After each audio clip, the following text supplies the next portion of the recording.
मित्रांनो, आपल्याला जर विचारलं की स्वराज्याचा आधारस्तंभ आणि स्वराज्याचे शाश्वत प्रतीक म्हणून कोणता किल्ला होता, तर नक्कीच आपल्या डोळ्यासमोर रायगड किल्ला येईल.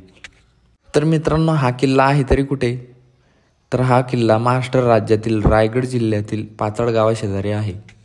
तर मित्रांनो, या किल्ल्याला 1700 पायऱ्या असून याचं पूर्वीचं नाव रैरी असं होतं. हा किल्ला इसवी सन 1530 ते 1630 या दरम्यान बहामनी, निजामशाही व आदिलशाही यांच्या सत्तेखाली होता. व नंतर 1656मध्ये छत्रपती शिवाजी महाराजांनी हा किल्ला आदिलशाहीकडून जिंकून घेतला व त्याचे नाव बदलून रायगड ठेवले. व याच गडावर 6 जून 1674 रोजी छत्रपती शिवाजी महाराजांचा राज्याभिषेक करण्यात आला. व या किल्ल्याचे वैशिष्ट्य म्हणजे या किल्ल्याला महादरवाजा, राजसभागृह, राजवाडा, टकमक टोक होते.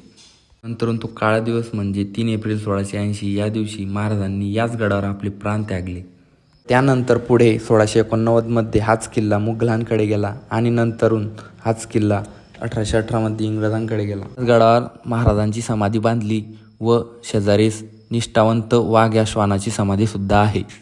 मित्रांनो, वाघ हा महाराजांचा निष्ठावान व बुद्धिवान असा पाळीव श्वान होता. तरी मित्रांनो, आयुष्यातील अनेक क्षणांपैकी एक क्षण तरी आपण या स्वराज्याच्या राजधानीवरती घालवा व आपला स्वराज्याचा इतिहास काय होता याचं अप्रतिम उदाहरण आपल्याला या गडावरती मिळेल. धन्यवाद. जय हिंद, जय महाराष्ट्र.